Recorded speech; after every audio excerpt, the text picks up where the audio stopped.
Record বৃষ্টিতে কক্সবাজার, বান্দরবান এবং হবিগঞ্জে বন্যা, শঙ্কায় চট্টগ্রাম সহ আরও 12 জেলা। অস্বাভাবিক জোয়ারে উপকূলের অনেক এলাকা প্লাবিত।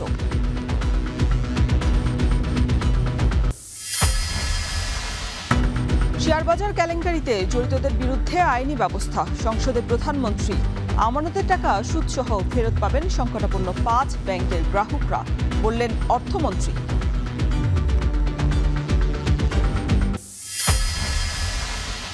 ছেঁড়া ফাটা নোটে ভোগান্তি বাড়লেও ভোল্টেই পড়ে আছে আওয়ামী আমলের 16,000 কোটি টাকার নতুন নোট। বাজারে ছাড়তে সরকারি নির্দেশনার অপেক্ষায় কেন্দ্রীয় ব্যাংক।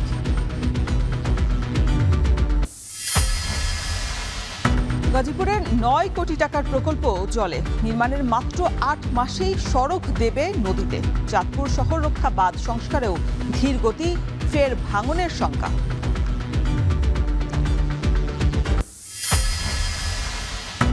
ইরানের একাধিক শহরে দ্বিতীয় দিন হামলা যুক্তরাষ্ট্রের। হরমুজে অবাধ চলাচলে বাধা দেয়ায় ফের অভিযান, জানালো সেন্টকম।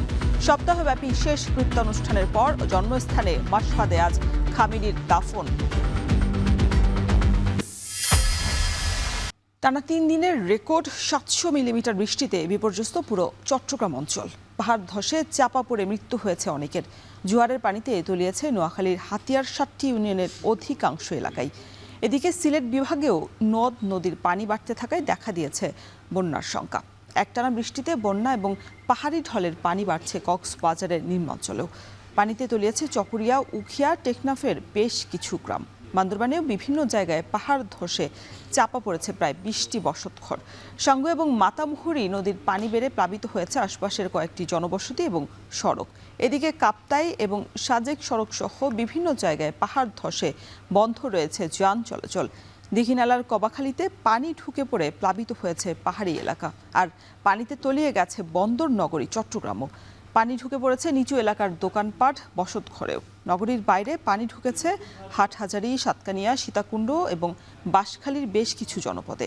সিলেট বিভাগের জেলা হবিগঞ্জ এবং সুনামগঞ্জেও বাড়তে শুরু করেছে নদ নদীর পানি। বন্যার আশঙ্কা দেখা দেওয়ায় আতঙ্কে দিন পার করছেন স্থানীয়রা। অন্যদিকে ভারী বর্ষণে মেঘনার অস্বাভাবিক জোয়ারে নোয়াখালীর হাতিয়া উপজেলার 7 ইউনিয়নের অধিকাংশ এলাকায় প্লাবিত রয়েছে। দর্শক, এ বিষয়ে আরো বিস্তারিত জানাতে আমাদের সাথে যুক্ত হয়েছে নোয়াখালী থেকে নাসিম শুভ। শুভ, এখন আবহাওয়ার কি পরিস্থিতি, আর জলবদ্ধতা সংকটে আসলে যেই উদ্যোগগুলো নেওয়া দরকার ছিল সেগুলো কি প্রশাসনের পক্ষ থেকে নেওয়া হয়েছে কিনা? রোশন, এখন আবহাওয়ার যে পরিস্থিতি সেটি হচ্ছে গতকাল রাত থেকে কিন্তু থেমে থেমে বৃষ্টি হচ্ছে এবং এখনো কিন্তু বৃষ্টি হচ্ছে। আর বৃষ্টির যে মাত্রা সেটি কিন্তু এখন পর্যন্ত তুলনামূলকভাবে কমেনি বলা যায়। আমি কিছুক্ষণ আগেই কথা বলেছি নোয়াখালী জেলা আবহাওয়া অফিসে এবং সেখান থেকে জানতে পেরেছি হচ্ছে আজ সকাল 6টা পর্যন্ত গত 24 ঘন্টায় নোয়াখালীর যে হাতিয়া সেখানে 110 মিলিমিটার বৃষ্টিপাত রেকর্ড করেছে আবহাওয়া অফিস। এবং সেটি থেকে বুঝতে পারছেন যে হাতিয়ার এমনিতে একদিকে মেঘনা নদীর অস্বাভাবিক জোয়ার, যেটি স্বাভাবিক সময়ের তুলনায় অধিক মাত্রায় বৃদ্ধি পেয়েছে, অন্যদিকে টানা বর্ষণ, যার কারণে কিন্তু হাতিয়ার যে 11টি ইউনিয়ন তার মধ্যে 7টি ইউনিয়নে কিন্তু নদীর জোয়ারের পানিতে প্লাবিত হয়েছে। এছাড়া বাকি যে 4টি ইউনিয়ন এবং একটি পৌরসভা, সে সকল এলাকায়ও কিন্তু ভারী বর্ষণের কারণে জলাবদ্ধতা সৃষ্টি হয়েছে। আমি এই মুহূর্তে আছি হাতিয়া পৌরসভার চর কৈলাস এলাকায় এবং আমার পিছনে যে এলাকাটি রয়েছে এখানে প্রায় 8,000 মানুষের বসবাস, যারা কিন্তু গত 2 থেকে 3 দিন যাবতে কিন্তু পানিবন্দী অবস্থায় দিনাতিপাত করছেন এবং তারা ঘর থেকে বের হওয়ার কোনো সুযোগই পাচ্ছেন না। চারপাশে কিন্তু অথই পানি এবং তাদের এই কারণে ব্যাপক ক্ষতির মুখেও পড়তে হয়েছে। বিশেষ করে তাদের যে মাছের ঘেরগুলো রয়েছে সেগুলো সবগুলোই কিন্তু এই এলাকায় ভেসে গেছে। পাশাপাশি যে কৃষি জমি ছিল, ধান ক্ষেত এবং অন্যান্য ফসলের জমি, সেগুলো পানির তলে ডুবে গেছে।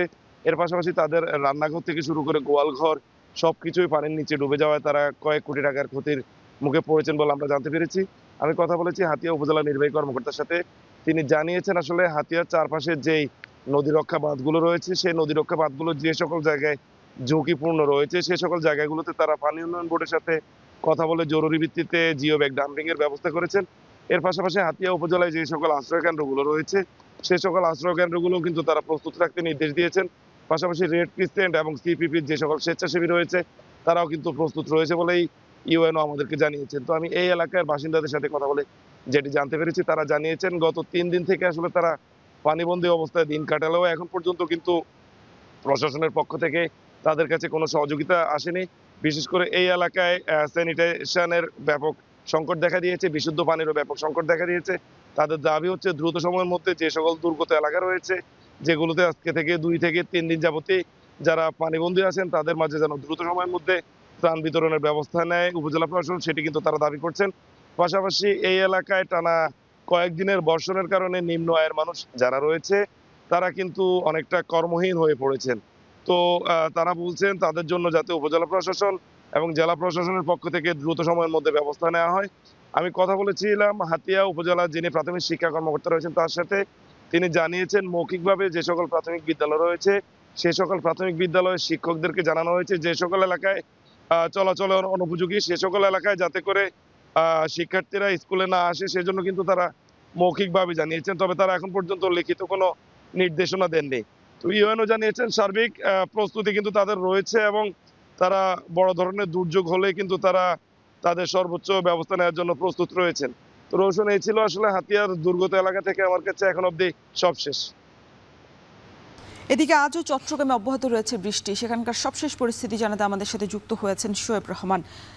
শোয়েব, সৃষ্ট জলাবদ্ধতার কারণে আমরা দেখেছি যে গৃহবন্দী মানুষ রয়েছে অনেকে চট্টগ্রামে। এখন সেখানকার কি পরিস্থিতি আর পাহাড় ধসের কি পরিস্থিতি সেটাও বিস্তারিত জানাবেন।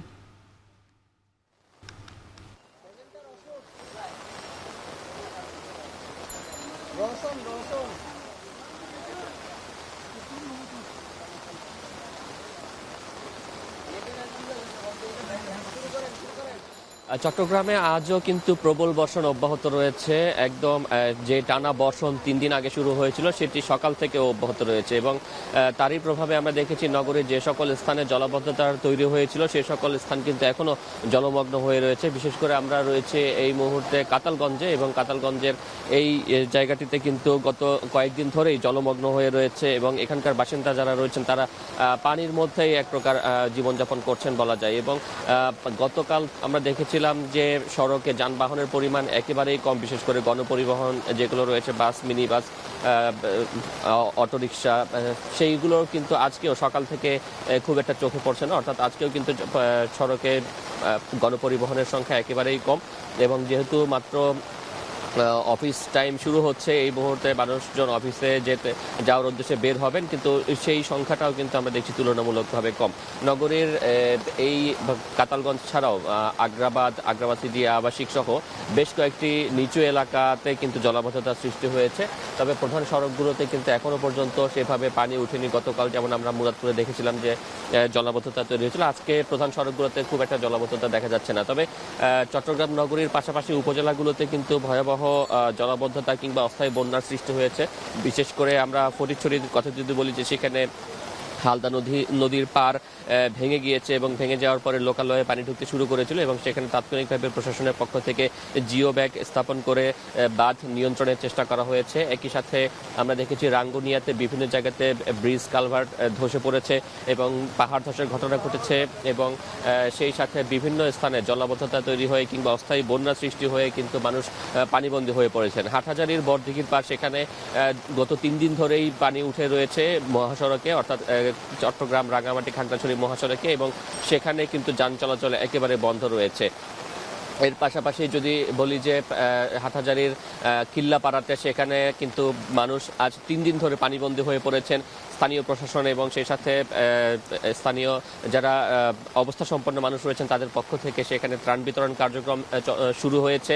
এছাড়াও দক্ষিণ চট্টগ্রামের কথা বলতে গেলে সেখানে বাঁশখালী, সাতকানিয়া, সেখানেও কিন্তু বাঁধ এবং নদীর পানি বাঁধ ভেঙে এবং নদীর পানি বৃদ্ধি পেয়ে সেখানেও কিন্তু অসংখ্য মানুষ পানিবন্দী হয়ে পড়েছেন। এক প্রকার মানবিক বিপর্যয় নেমে এসেছে পুরো চট্টগ্রামে সেটি বলা যায় এবং একই সাথে পুরো চট্টগ্রাম বন্দর নগরীর বাণিজ্যিক রাজধানী সেটি কিন্তু স্থবির হয়ে পড়েছে। বিশেষ করে এখানে যে ব্যবসা বাণিজ্যের কার্যক্রম সেগুলো ব্যাহত হচ্ছে, অফিস আদালতের কার্যক্রম ব্যাহত হচ্ছে এবং সেই সাথে ক্ষুদ্র যে ব্যবসায়ীরা রয়েছেন, ক্ষুদ্র যে শ্রমজীবীরা রয়েছেন তারাও কিন্তু নিদারুণ কষ্টে দিনাতিপাত করছেন। বিশেষ করে যারা শ্রমজীবী রয়েছেন তারা কিন্তু তাদের কাজে যেতে পারছেন না, ব্যবসায়ীদের ব্যবসা প্রতিষ্ঠানে পানি ঢুকে পড়েছে, তারা ক্ষতিগ্রস্ত হচ্ছেন এবং যারা অফিসগামী রয়েছেন তারা কিন্তু প্রতিদিনই অসহনীয় দুর্ভোগের মধ্যে দিয়ে অফিসে যাচ্ছেন।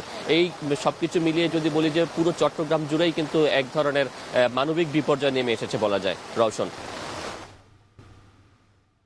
টানা বৃষ্টিতে সৃষ্ট জলাবদ্ধতায় ঘরবন্দি চট্টগ্রাম নগরীর হাজার হাজার মানুষ। সে খবরই জানাচ্ছিলেন আমাদের সহকর্মী শোয়েব রহমান এবং এর আগে যুক্ত ছিলেন নোয়াখালী থেকে নাসিম শুভ। শেয়ারবাজার কেলেঙ্কারির সাথে যেসব ব্যক্তি এবং প্রতিষ্ঠান জড়িত তাদের বিরুদ্ধে আইনি ব্যবস্থা নেওয়ার পরিকল্পনা করেছে সরকার। বুধবার জাতীয় সংসদে প্রশ্নোত্তর পর্বে কথা বলেছেন প্রধানমন্ত্রী তারেক রহমান। তিনি আরও বলেন, বিনিয়োগকারীদের আস্থা ফেরাতে উন্নত এবং টেকসই পুঁজিবাজার গঠনের উদ্যোগ নেওয়া হয়েছে। এছাড়া 5টি সংকটাপন্ন শরিয়া ভিত্তিক ব্যাংকের আমানতকারীরা সুদসহ তাদের টাকাও ফেরত পাবে বলে সংসদে জানিয়েছেন অর্থমন্ত্রী। এদিকে ত্রয়োদশ জাতীয় সংসদের সরকারি হিসাব সম্পর্কিত স্থায়ী কমিটি গঠন করা হয়েছে। আরও জানাচ্ছেন সাজিদ আরাফাত। মাননীয় সদস্যবৃন্দ, দিনের কার্যসূচি অনুযায়ী এখন বিগত আওয়ামী সরকারের আমলে শেয়ার বাজারে ধারাবাহিক দরপতন ও অনিয়মের ঘটনায় দায়ীদের বিরুদ্ধে আইনি ব্যবস্থা নিতে যাচ্ছে সরকার। সংসদ অধিবেশনের প্রশ্নোত্তর পর্বে এমনটাই জানিয়েছেন প্রধানমন্ত্রী তারেক রহমান। শেয়ার মার্কেট কারসাজি, অনিয়ম। বুধবার অধিবেশনের শুরুতে প্রধানমন্ত্রী বলেন, শেয়ার বাজার কারসাজিতে জড়িতদের চিহ্নিত করে শাস্তিমূলক ব্যবস্থা নিতে দুদকে প্রতিবেদন পাঠানো হয়েছে। এছাড়া বিনিয়োগকারীদের আস্থা ফেরাতে উন্নত ও টেকসই পুঁজিবাজার গঠনের উদ্যোগ নিয়েছে সরকার। শেয়ার মার্কেটের পতন ঘটিয়ে হাজার হাজার বিনিয়োগকারীদের নিঃস্ব করার জন্য যারা দায়ী তাদের চিহ্নিত করা সহ তাদের বিরুদ্ধে আইনানুগ ব্যবস্থা গ্রহণে বর্তমান সরকার পরিকল্পনা গ্রহণ করেছে। ইতিমধ্যে শেয়ার মার্কেটের কেলেঙ্কারি অভিযোগ দুদক কর্তৃক অনুসন্ধান কার্যক্রম পরিচালনা করা হয়েছে, যার প্রেক্ষিতে কতিপয় ব্যক্তিকে চিহ্নিত করে মামলা সহ তাদের বিরুদ্ধে আইনানুগ ব্যবস্থা গ্রহণ করেছে। এছাড়া বর্তমান সরকার শেয়ার মার্কেটের স্থিতিশীলতা ফিরিয়ে আনা সহ বিনিয়োগকারীদের আস্থা পুনরুদ্ধারের জন্য বদ্ধপরিকর। এদিন কৃষিকে লাভজনক ও রপ্তানিমূলক খাতে পরিণত করার পাশাপাশি আগামী 5 বছরের মধ্যে প্রায় 3.25 লাখ কৃষককে ডিজিটাল প্ল্যাটফর্মের আওতায় আনার পরিকল্পনার কথা জানান সরকার প্রধান। কৃষিকে প্রযুক্তি নির্ভর করার জন্য কৃষি ব্যবস্থাপনায় ডিজিটাল প্রযুক্তির ব্যবহার সম্প্রসারণ করতে চাইছে।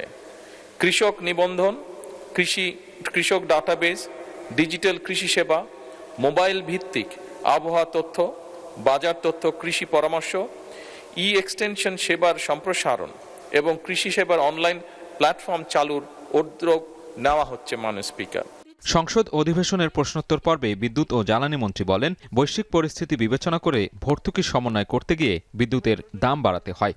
এ সময় দাম সহনীয় পর্যায়ে রাখার পাশাপাশি বিদ্যুতের সংকট কাটাতে রংপুর বিভাগের 9টি বিদ্যুৎ কেন্দ্রের সক্ষমতা বাড়ানোর কথাও জানান মন্ত্রী। আমরা চেষ্টা করব যাতে বিদ্যুতের দাম কমিয়ে নিয়ে আসা যায় এবং সহজ মূল্যে বিদ্যুৎ দেওয়া যায়। জ্বালানি মূল্য বৃদ্ধি পাওয়ার ফলে আমাদেরকে মাঝে মাঝে এই ভর্তুকি কমানোর জন্য বিদ্যুতের দামের সাথে সম্মিলন করতে হয়, সেই জন্য বিদ্যুতের দাম বাড়ে। এদিকে বৃহত্তর চট্টগ্রাম ও পাহাড়ি অঞ্চলের দুর্যোগ মোকাবেলায় 200 টন চাল, 10 লাখ টাকা ও শুকনো খাবার বরাদ্দের কথা জানান দুর্যোগ ও ত্রাণ মন্ত্রী। প্রত্যেকটি জেলায় 200 মেট্রিক টন করে চাল এবং 10 লক্ষ টাকা বরাদ্দ দিয়েছি এবং আমাদের কিছু শুকনো খাবার রয়েছে প্যাকেটজাত, ওগুলো আমরা বিতরণ করতে বলেছি। প্রতিনিয়ত আমরা জেলা প্রশাসকদের সঙ্গে কথা বলছি, মাননীয় সংসদ সদস্যের সঙ্গে পরামর্শ করবে, এগুলো ওনারা বিতরণ করবেন। এদিকে জরুরি জনগুরুত্বপূর্ণ সম্পন্ন বিষয়ে এক প্রশ্নের জবাবে অর্থমন্ত্রী আমির খসরু মাহমুদ চৌধুরী বলেন, 5টি সংকটাপন্ন শরিয়া ভিত্তিক ব্যাংকের আমানতকারীরা সুদসহ তাদের টাকা ফেরত পাবে। এছাড়া অবৈধভাবে বিদেশে পাচার করা অর্থ ফেরাতে সরকার পরিকল্পনা হাতে নিয়েছে বলে জানান অর্থমন্ত্রী। গ্রাহকদের আমানত প্রাপ্তি নিশ্চিত করা হয়েছে।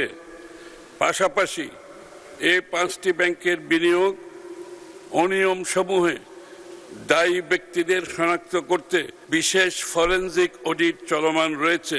যারা আমানতকারী তাদের আমানত সুদসহ ফেরত দেওয়া হবে।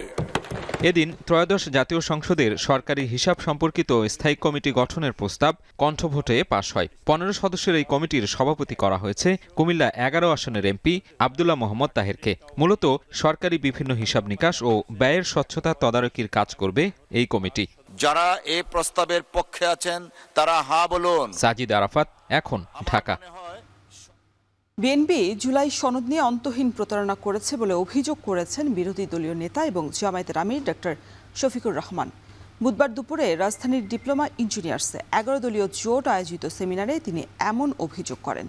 এ সময় গণভোটের রায় নিয়ে কোনো অপমান সহ্য করা হবে না বলেও সতর্ক করেছেন জামায়াতের আমির। বলেন, নতুন পুরাতন কোনো ফ্যাসিবাদী মেনে নেওয়া হবে না। সেমিনারে বক্তারা রক্তপাত এড়াতে সরকারকে গণভোটের রায় মেনে নেওয়ার আহ্বান জানিয়েছেন। সেই সাথে চলতি মাসেই জুলাই জাদুঘর খুলে দেওয়ার দাবিও ওঠে।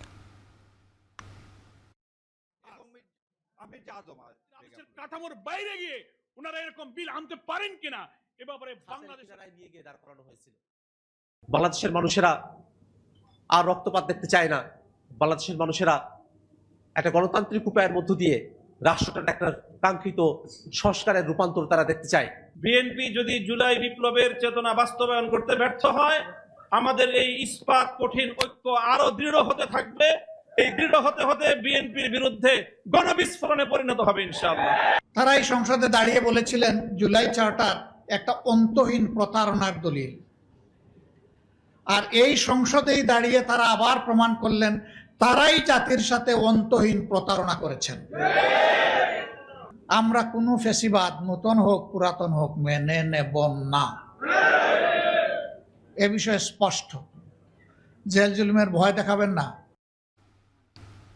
পকেটে টাকা আছে অথচ বাজারে গিয়ে সওদা করা যাচ্ছে না। কয়েক মাস ধরে এমন ভোগান্তির মুখে পড়ছেন লাখ লাখ মানুষ, কারণ টাকাটা ছেঁড়া কিংবা ফাটা। ব্যবহারযোগ্য নোটের সংকটে সাধারণ মানুষের ভোগান্তি যখন চরমে, তখন বাংলাদেশ ব্যাংক এবং বিভিন্ন বাণিজ্যিক ব্যাংকের ভোল্টে পড়ে আছে পতিত আওয়ামী লীগ সরকারের সময় ছাপা 16,000 কোটি টাকারও বেশি নতুন নোট। অর্থনীতিবিদরা বলছেন খরচ বাঁচাতে এই টাকা এখনই বাজারে ছাড়া জরুরি। অন্যদিকে বাংলাদেশ ব্যাংক বলছে সরকারের সবুজ সংকেতের অপেক্ষায় নিয়ন্ত্রক সংস্থাটি। নাইম কামালের প্রতিবেদন।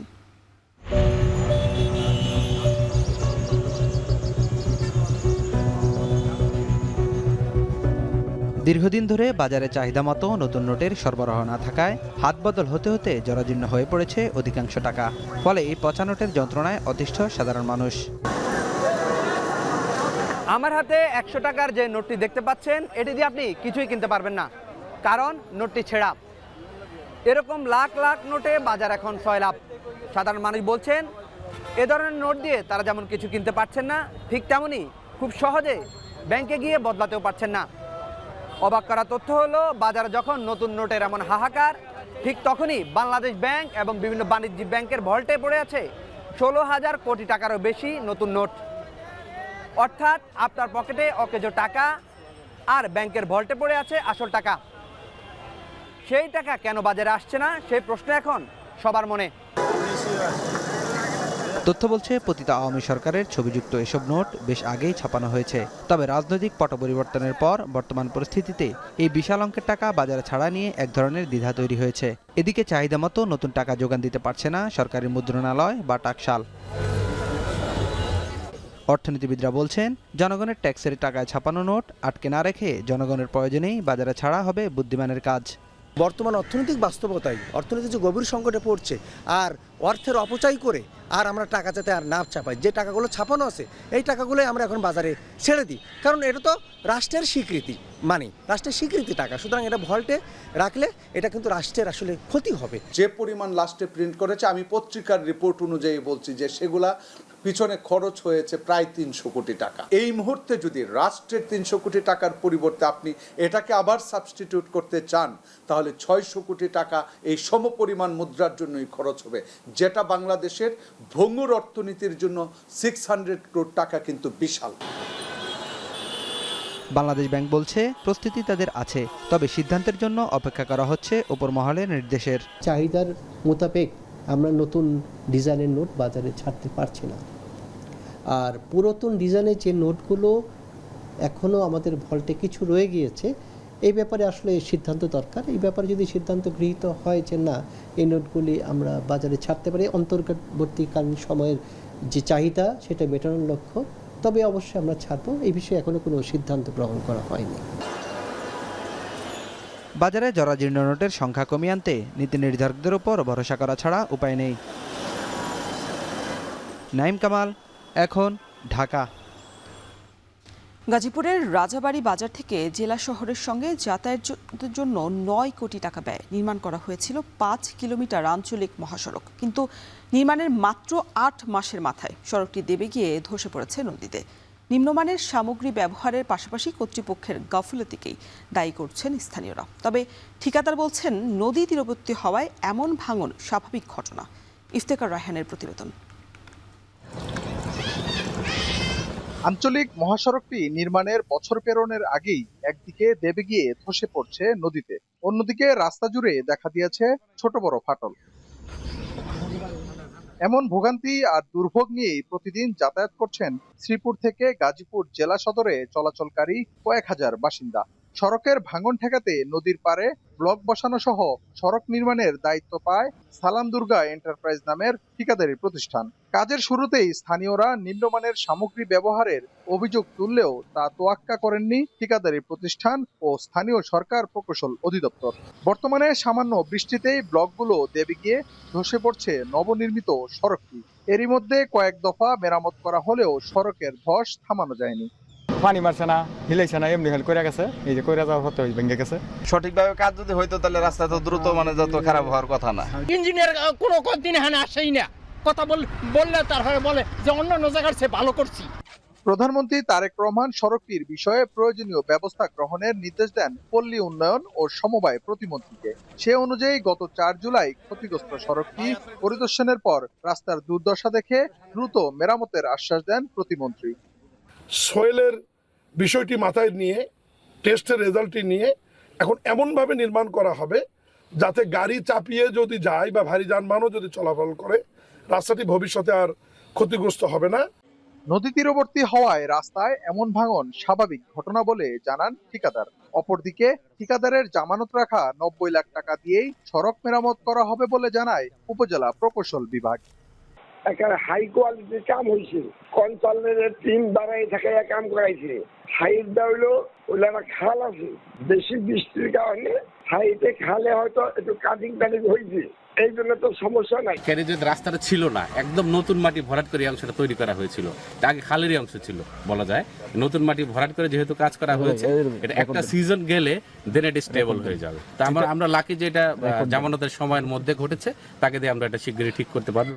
গাজীপুর জেলা শহরের সঙ্গে শিল্পাঞ্চল শ্রীপুর উপজেলার যোগাযোগ ব্যবস্থা সহজতর করতে 5 কিলোমিটার সড়ক নির্মাণের ব্যয় ধরা হয় 9 কোটি টাকা। ইফতেখার রায়হান, এখন গাজীপুর। এদিকে ধীর গতিতে চলছে চাঁদপুর শহর রক্ষা বাঁধের সংস্কার কাজ। এতে করে নির্ধারিত সময়ে কাজ শেষ করা নিয়ে দেখা দিয়েছে সংশয়। স্থানীয়রা বলছেন, বাঁধের সংস্কার কাজ শুরুর পর থেকেই বন্ধ হয়েছে মেঘনার ভাঙন। তবে ধীর গতিতে চলায় নির্ধারিত সময়ে কাজ শেষ করা নিয়ে শঙ্কিত তারা। কর্তৃপক্ষ বলছে, ইতোমধ্যেই সংস্কার কাজের সুফল পেতে শুরু করেছেন স্থানীয়রা। কিছুটা ধীরগতি হলেও নির্ধারিত সময়ে কাজ শেষ করার আশাও তাদের। বিস্তারিত দেখুন তালহা জুবাইরের প্রতিবেদনে। মেঘনার ভাঙন থেকে রক্ষায় 2024 সালের এপ্রিলে শুরু হয় চাঁদপুর শহর রক্ষা বাঁধের সংস্কার কাজ। বর্তমানে মাদ্রাসা রোড লঞ্চঘাট থেকে পুরানবাজার রণগোয়াল পর্যন্ত 3.22 কিলোমিটার বাঁধের সংস্কার কাজ চলছে। ডাম্পিং করা হচ্ছে বালি ভর্তি জিও ব্যাগ ও পাথরের তৈরি ব্লক। তবে কাজের গতি ধীর হওয়ায় 4 বছর মেয়াদী প্রকল্পের প্রায় 3 বছর শেষে কাজ হয়েছে মাত্র 49 ভাগ। 2019 থেকে 2024 সাল পর্যন্ত শহর রক্ষাবাদের পুরানবাজার অংশে অন্তত 1000 মিটার এলাকা ভাঙনের শিকার হয়। এতে শতাধিক বসতবাড়ি ও ব্যবসা প্রতিষ্ঠান বিলীন হয় মেঘনায়। বাঁধ সংস্কার কাজ শুরুর পর থেকে বন্ধ রয়েছে মেঘনা নদীর ভাঙন। নদী পাড়ের হাজারো বাসিন্দা তাদের পূর্বপুরুষের ভিটায় বসবাসের স্বপ্ন দেখছেন।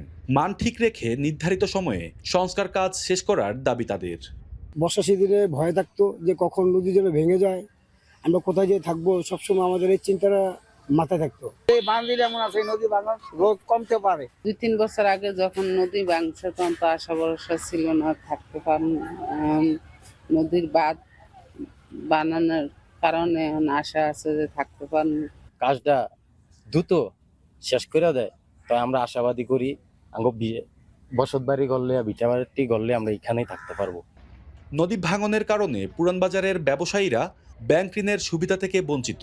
নদী ভাঙন রোধ হলে ব্যবসায় গতি ফিরবে, আবারও চাঙা হয়ে উঠবে ঐতিহ্যবাহী এই বাজার, এমনটাই প্রত্যাশা ব্যবসায়ীদের। ব্যবসা বাণিজ্য প্রসার বাড়বে, এখানে আমরা ব্যাংক ঋণ পাবো। আমরা আশা করি যে স্থায়ী বাঁধ হয়ে গেলে আমাদের ব্যবসা বাণিজ্যের পুরানো ঐতিহ্য আবার ফিরে আসবে। সুপরিকল্পিত কাজগুলো হচ্ছে এবং যদি ভালো হয় এই কাজগুলোই হয়তো আগামীতে আমাদের হয়তো আশার আলো জ্বলবে যে আমরা আরো ভালোভাবে ব্যবসা বাণিজ্য ভালোভাবে পরিচালনা করতে পারবো। পানি উন্নয়ন বোর্ডের দেয়া তথ্য মতে 19টি প্যাকেজে কাজ করছে 9টি ঠিকাদারি প্রতিষ্ঠান। কাজের গুণগত মান ঠিক রাখতে প্রতিনিয়ত মনিটরিং করা হচ্ছে। বর্ষায় কাজ কিছুটা ধীর হলেও নির্ধারিত সময়ের মধ্যেই সংস্কার কাজ শেষ করা যাবে বলে আশা করছেন এই কর্মকর্তা। 2024 সালের বর্ষা পরবর্তী যে আমরা জিও ব্যাগ ডাম্পিং করেছি, পাশাপাশি আমরা ব্লক ডাম্পিং করেছি, সে কারণে কিন্তু 24 সালে একটা বড় বন্যায় কিন্তু আপনার ক্ষতিগ্রস্ত হয়নি। এবছরও আশা করতেছি আমরা নিরাপদেই পার করতে পারবো বর্ষাকালটা, এবং এখনই আপনার নদী তীরের মানুষ কিন্তু সুফল ভোগ করতেছে। 2024 সালে শুরু হওয়া বাঁধ সংস্কার প্রকল্পে ব্যয় হচ্ছে প্রায় 815 কোটি টাকা। প্রকল্পের মেয়াদ শেষ হবে 2027 সালের জুন মাসে। তালহা জুবাইর, এখন চাঁদপুর। কুমিল্লায় প্রাচীন এবং দীর্ঘ ডাকাতিয়া নদীর পুরোটাই শুধু দখলই নয়, নগরায়নের জাতাকলে দূষিত এবং বিষাক্ত হয়ে পড়েছে। কলকারখানা এবং মানুষের ব্যবহৃত নানা বর্জ্য এবং রাসায়নিকের প্রভাবে দূষিত হয়ে আছে ডাকাতিয়া সহ তার শাখা প্রশাখায় যুক্ত খালগুলো। মরছে মাছ এবং জলজ উদ্ভিদ। দুর্গন্ধে পানিতে নামতে পারছেন না নদী তীরের মানুষরাও। খালেদ সাইফুল্লাহর প্রতিবেদন। কুমিল্লা সদর দক্ষিণ এবং লালমাই উপজেলায় বর্ষার পানি যে খাল দিয়ে ডাকাতিয়া নদীতে প্রবাহিত হচ্ছে সেটি গুঙ্গাইজুরি খাল। 24.5 কিলোমিটার খালটি একসময় স্থানীয় জনপদের কৃষি ও অর্থনীতির প্রধান উপজীব্য ছিল। স্থলপথের উন্নয়নের আগে এটি নৌপথ হিসেবেও ব্যবহার হতো, কিন্তু খালে প্রবাহিত কলকারখানার বিষাক্ত বর্জ্য পুরো খালটি দূষিত করে ফেলেছে। শুধু তাই নয়, এই পানি প্রবাহিত হয়ে ডাকাতিয়া নদীর পানিকেও করেছে দূষিত। কলকারখানার বিষাক্ত বর্জ্যে পানির ঘনত্ব এতটাই বেড়েছে যাকে পোড়া মোবিলের সাথে তুলনা করা যায়।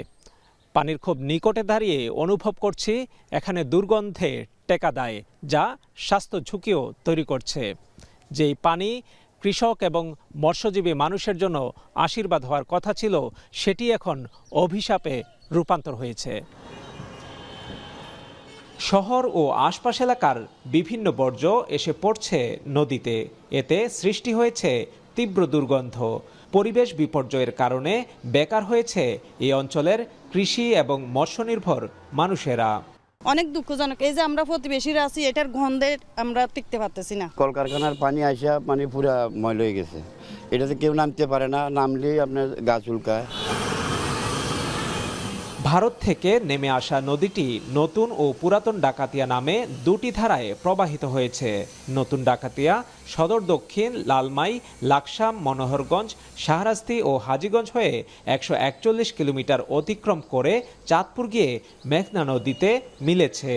এ নদী তার ঐতিহ্য হারিয়েছে বহু আগেই। এ নিয়ে ক্ষোভ স্থানীয়দের।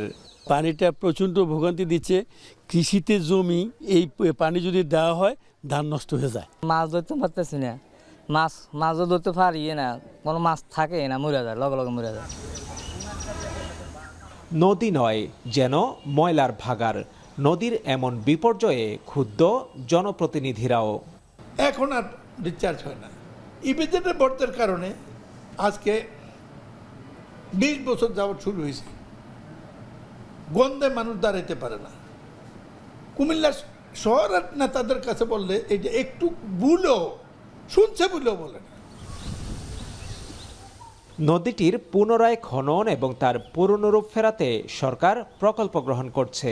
নদীর দূষণ রোধে সবার সচেতনতা ও সহযোগিতাও প্রয়োজন বলছেন এই কর্মকর্তা।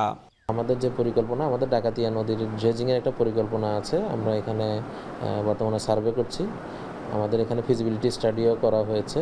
আর তো আমাদের সামনে মানে এই নদীটি খননের পরিকল্পনা রয়েছে। ল্যাব থেকেও প্রতিনিয়ত আমাদের কলকারখানা বর্জ্যগুলো টেস্ট করা হয়।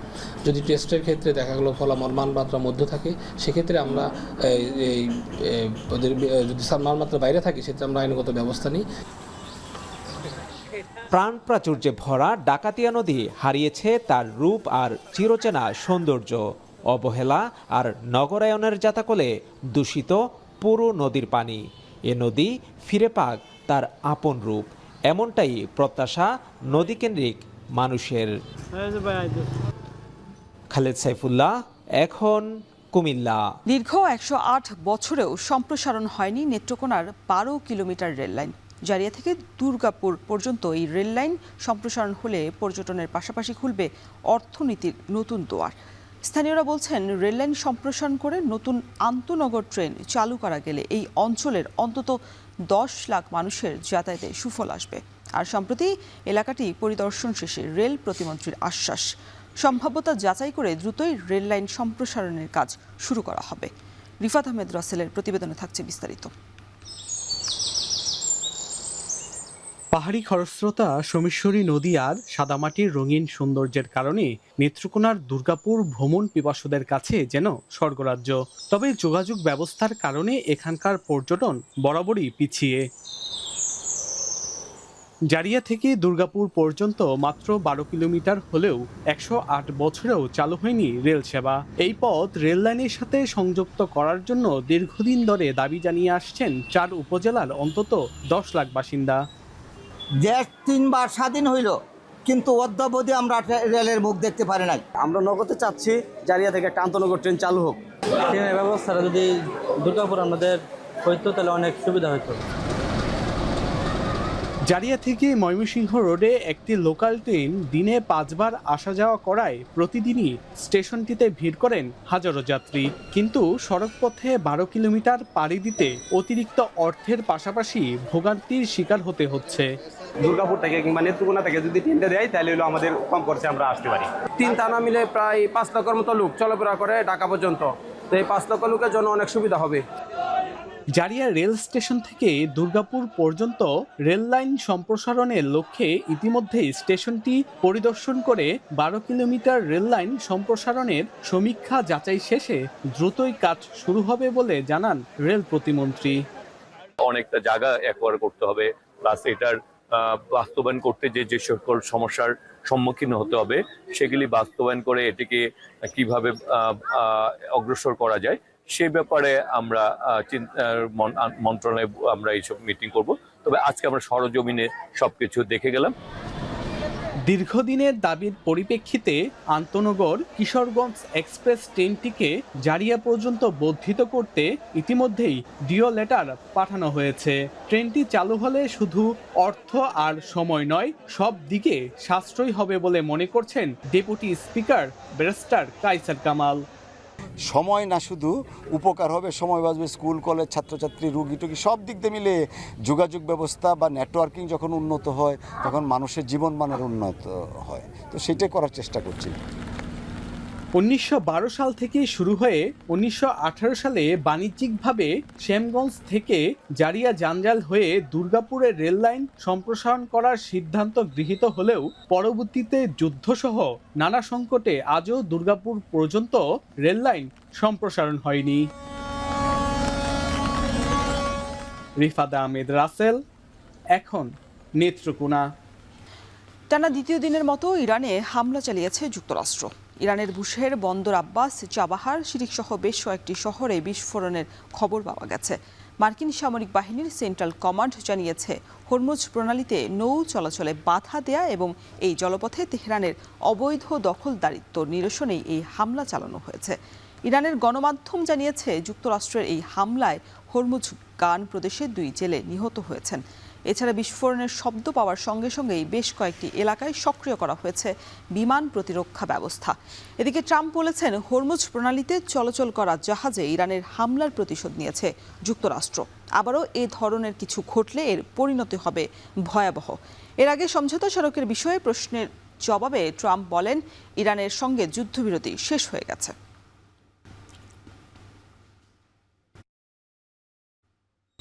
ইরানের প্রয়াত সর্বোচ্চ নেতা আয়াতুল্লাহ আলী খামেনিকে আজ তার জন্মশহর মাশহাদে দাফন করা হবে। ইরান এবং ইরাকের 5টি শহরে সপ্তাহব্যাপী শোক অনুষ্ঠান শেষে তাকে সমাহিত করা হবে। এরই মধ্যে সব প্রস্তুতি সম্পন্ন করা হয়েছে শিয়া সম্প্রদায়ের অন্যতম পবিত্র স্থান মাশহাদে। ইমাম রেজার সমাধির পাশেই শায়িত করা হবে খামেনিকে। ইরানের প্রয়াত নেতা আলী খামেনিকে শেষবারের মতো বিদায় জানাতে ইরাকের নাজাফ এবং কারবালা নগরীতে জড়ো হয়েছেন লাখো লাখো মানুষ। এদিকে লেবাননের বৈরুতেও খামেনিকে শোক জানাতে সমবেত হন হাজারো মানুষ। এ সময় টেলিভিশনে দেয়া এক ভাষণে হিজবুল্লাহ প্রধান নাইম কাসেম বলেন, ইরানের পাশে সবসময় রয়েছে হিজবুল্লাহ। খামেনির দাফন ঘিরে সপ্তাহব্যাপী জানাজা এবং শোকযাত্রার আয়োজন করে ইরান।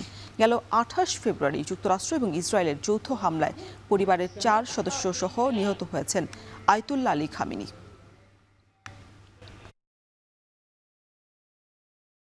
ইউক্রেনের যুদ্ধক্ষেত্রে ইলন মাস্কের স্টারলিংক অচল করার চেষ্টা করেছে রাশিয়া। ইউক্রেনের মাঝারি পাল্লার ড্রোন ঠেকাতে ছদ্মবেশে মোতায়েন করছে শক্তিশালী জ্যামিং সিস্টেম আর প্রতিরক্ষা সামগ্রী। অর্ণব প্রসাদের প্রতিবেদন। 4.5 বছরের যুদ্ধে প্রতিপক্ষের বিরুদ্ধে ইউক্রেনের মহার্ঘ অস্ত্র হয়ে উঠেছে দেশটির ড্রোন ভান্ডার। দীর্ঘ যুদ্ধে তুলনামূলক সস্তা হলেও ড্রোনগুলো যুদ্ধক্ষেত্র থেকে অনেকটা দূরে রুশ ভূখণ্ডের ভেতরে আঘাত হানতেও সক্ষম। চলতি বছর রুশ সৈনিকদের রসদ সরবরাহের পথ, জ্বালানির মজুত, আকাশ প্রতিরক্ষা ও নির্দেশনা কেন্দ্র সহ রাশিয়ার পুরো প্রতিরক্ষা ব্যবস্থা লক্ষ্য করেই ড্রোন হামলা চালিয়েছে ইউক্রেন। এতে রাশিয়ার আত্মসাৎ করা ক্রিমিয়া উপদ্বীপে দেখা দিয়েছে জ্বালানির ঘাটতি। এমন পরিস্থিতিতে ড্রোন আটকাতে বেসামরিক যানবাহনে সামরিক সরঞ্জাম সরবরাহ করছে রাশিয়া, এমনটাই অভিযোগ ইউক্রেনের। Там був бензин. Ми були розфарбовані молоковози, в яких диміла соляра. Вони такі хитрожопі, вибачаюсь, що вони вже все. От сьогодні били фури. এখানেই শেষ নয়, ইউক্রেনের ড্রোন নেটওয়ার্ক ভেঙে দিতে অত্যাধুনিক জ্যামিং সিস্টেমও ব্যবহার করছে মস্কো। চেষ্টা করছে মার্কিন ধনকুবের ও প্রযুক্তি উদ্যোক্তা ইলন মাস্কের স্টারলিং স্যাটেলাইট ইন্টারনেট সংযোগ বাধাগ্রস্ত করার। Вразили комплекс протидії системі Starlink. Комплекс, який гасить безпосередньо супутники. Ми нещодавно його вразили, точну дату не пам'ятаю, але так було. চলতি বছরই রুশ সেনাবাহিনীর ড্রোন হামলা বন্ধে স্টারলিং স্যাটেলাইট নেটওয়ার্কে তাদের প্রবেশ আটকে দেন মাস্ক। অর্ণব প্রসাদ, এখন বিশ্ব। টেস্টের পর সিরিজের প্রথম ওয়ানডেতেও ভয়াবহ ব্যাটিং ব্যর্থতায় জিম্বাবুয়ের বিপক্ষে লজ্জার হার সঙ্গী হয়েছিল বাংলাদেশের। তাই সিরিজ বাঁচানোর এই লড়াইয়ে বৃহস্পতিবার হারারেতেই দ্বিতীয় ওয়ানডেতে মাঠে নামছে টাইগাররা। বাংলাদেশ সময় দুপুর 1:30টায় শুরু হবে দু দলের লড়াই। বিস্তারিত থাকছে মাহফুজ আহমেদের প্রতিবেদনে। জিম্বাবুয়ের বিপক্ষে প্রথম ওয়ানডেতে নাহিদ রানার রেকর্ড গড়া বোলিংয়েও হার এড়াতে পারেনি বাংলাদেশ।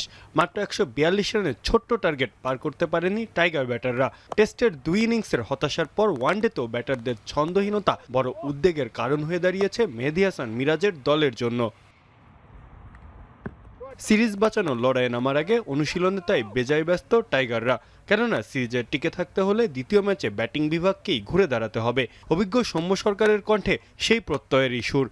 আজকে আমরা টিম হিসাবে প্র্যাকটিস করেছি, তো আশা করবো আমরা ব্যাটসম্যানরা সবাই ঘুরে দাঁড়াবো। ফার্স্ট ম্যাচটা লুজ হয়েছে, এখন 2টা ম্যাচ আছে, তো চাইবো সবাই বেস্টটা দিয়ে ম্যাচটা উইন করতে। যদিও ব্যাটারদের দুর্দিনে তাদের পাশে দাঁড়িয়েছেন জাতীয় দলের ব্যাটিং কোচ মোহাম্মদ আশরাফুল। তার মতে জিম্বাবুয়ের বাড়তি বাউন্স, বড় বাউন্ডারি এবং স্বাগতিক পেসারদের নিয়ন্ত্রিত বোলিংয়ের সঙ্গে মানিয়ে নিতে ভুগছেন বাংলাদেশের ব্যাটাররা। বাংলাদেশে যখন খেলি দেখা যায় যে বাউন্ডারির সাইজটা থাকে 60-65, কিন্তু এই জায়গার বাউন্ডারিটা কিন্তু ছিল অলমোস্ট 75-73। এই জায়গাটাতেই আসলে আমাদের অ্যাডজাস্টমেন্টটা হয়তো বা করতে পারেন। Zimbabwean fast বোলাররা quality fast bowler, 4টা ফাস্ট বোলারই খুব চমৎকার লাইন লেন্থে বল করছেন, একটা বাউন্স পাচ্ছেন তাদের হাইটের কারণে। অবশ্যই এখান থেকে আমরা কামব্যাক করবো আমি বিশ্বাস করছি। অন্যদিকে প্রথম জয়ের আত্মবিশ্বাস নিয়েই মাঠে নামবে জিম্বাবুয়ে। নতুন অধিনায়ক রিচার্ড এনগারাভার নেতৃত্বে সিরিজ নিশ্চিত করাই লক্ষ্য স্বাগতিকদের। এই ম্যাচ জিততে পারলেই ঘরের মাঠে টাইগারদের বিপক্ষে টানা 2 ওয়ানডে সিরিজ জয়ের গৌরব অর্জন করবে রোডেশিয়ানরা। প্রথম ম্যাচে পেসারদের দাপট ও শেষ দিকের গুরুত্বপূর্ণ জুটিও বাড়তি আত্মবিশ্বাস দিচ্ছে জিম্বাবুয়েকে। হারারের একই পেস ও বাউন্স সহায়ক উইকেটে আবারও টস গুরুত্বপূর্ণ হয়ে উঠতে পারে বলে মত সংশ্লিষ্টদের। মাহফুজ আহমেদ, এখন।